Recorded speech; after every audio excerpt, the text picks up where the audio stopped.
Hello po sa inyong lahat mga kabarya. Ayan, atin pong pag-uusapan dito ang nasunog na 1,000 peso banknote ni kabarya. Ayan, shinare po ito sa Facebook. Kaya sa tingin ko ay maganda na rin po na i-content natin ito para wala pong magaya. Ayan, sa naganap na insidenteng ito. Kasi yan po, ganyan po yung nangyari sa kanyang pera dito. 1,000 peso banknote po ito. At ayon po sa kanya ay hindi lamang 1K.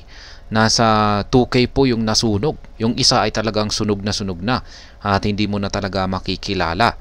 Pero ito ay medyo yan, may kita pa rin.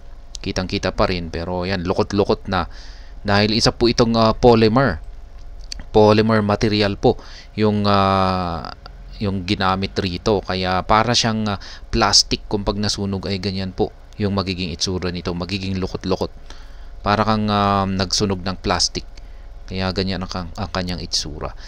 Ayan, gusto ko pong itong i-content sa dito sa aking YouTube channel na ito para hindi po matulad sa iba yung naging dahilan kung bakit nagkaganito yung kanyang pera. Sayang po ito, malaking halaga po ito.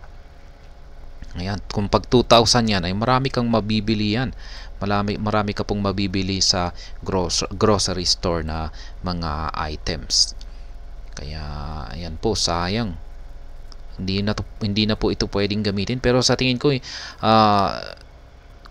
kung pwede pa siguro itong dalhin sa BSP para palitan nila kung pwede. Yan. Pero yung isa talagang sunog na raw at talagang hindi mo na makikilala, parang siguro nangitim na o parang plastic na talagang wala na talaga. Pero ito ay baka may pag-asa pa ito, baka pwedeng palitan ito ng BSP. Kaya yan, ganyan po yung nangyari.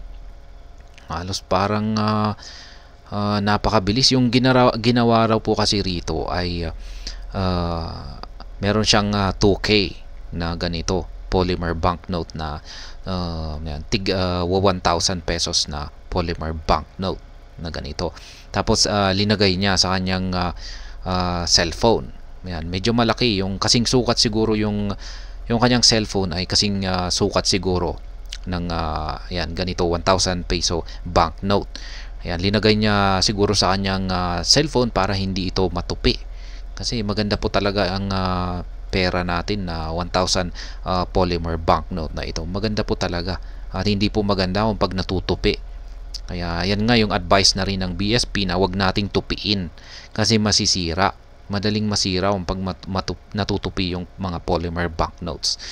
Kaya ayan po siguro linagay niya sa kanyang cellphone para hindi ito matupi. Kaya yun nga lang, ang naging problema ay uminit daw yung kanyang cellphone. Ayan, uminit yung kanyang cellphone. Ayan, at biglang umusok. Ayan, umuusok na. Ayan, nung nakasakay daw sila sa loob ng jeep ay hindi raw nila alam kung saan nanggagaling yung usok. Kaya yun pala ay nanggagaling sa sa cellphone, sa kanyang cellphone. Ayan, umuusok na pala yung kanyang cellphone. May depekto yung kanyang cellphone. Siguro murang-mura yung kanyang cellphone. Kaya ganyan po talaga. Nag-init sa hindi malamang dahilan.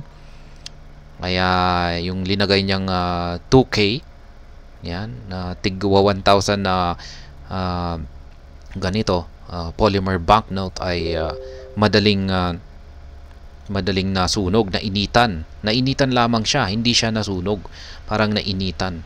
Tapos nung paglabas nila sa jeep ay dyan na talaga parang nagsimulang umapoy yung kanyang cellphone, yung kanyang gamit na cellphone. At yan, mabilis niyang ayan, inalis yung kanyang cellphone sa kanyang bulsa kasi umuusok na. Tapos mabuti na lang at mabilis niya agad itong naalis at sinubukan niyang tanggalin yung kanyang pera na nakaipit dito, pero huli na. Yan, nasunog yung isa, tapos yung isa ay ito na lamang yung natira. Ganito yung nangyari sa kanya. Kaya yan, hindi po niya napakinabangan ang kanyang 2,000 peso na polymer banknote. Sayang. Ayan, marami pa naman siyang binabalak na bilhin sa kanyang 2,000 pesos na ito. Pero yan, wala na po. Kaya ayan, meron po siyang larawan dito sa kanyang cellphone. Ayan po yung kanyang cellphone na nasunog. Grabe, ang tindi ng nangyari. Sunog na sunog. Kitang-kita natin talagang parang sumabog or parang yan, nangitim yung kanyang cellphone. Ayan po yan. Ito na lamang yung kanyang likod siguro. Yan po yung kanyang likuran, pero ito yung nasa harapan talagang parang nasunog. Kung pag nakalagay yan sa bulsa mo tapos sumabog ng ganyan, siguro sunog ka rin, magkakaroon ka ng first degree burn dyan. Buti na lamang at ayan, umuusok sa kanyang bulsa, napansin niya at tinanggal niya kaagad. Yun nga lang, at yung kanyang pera na inipit dito ay nasunog. Ayan, kaya sayang yung kanyang 2K, kaya wag daw po nating gayahin ito. Ang lesson learned po natin rito ay wag po nating iipit yung ating pera sa ating mga devices, mobile devices na tulad nito. Lalong-lalo na kung nabili lamang natin yung ating cellphone sa napakamurang halaga. Yan, yung mga peke. Kaya yan po, pwede po tayong maaksidente o tsaka yan, yung pera natin ay masusunog. Pero yan, yung labis nilang pinagpapasalamat ay mabuti na lamang at yan, hindi siya nasunog at hindi siya nasaktan.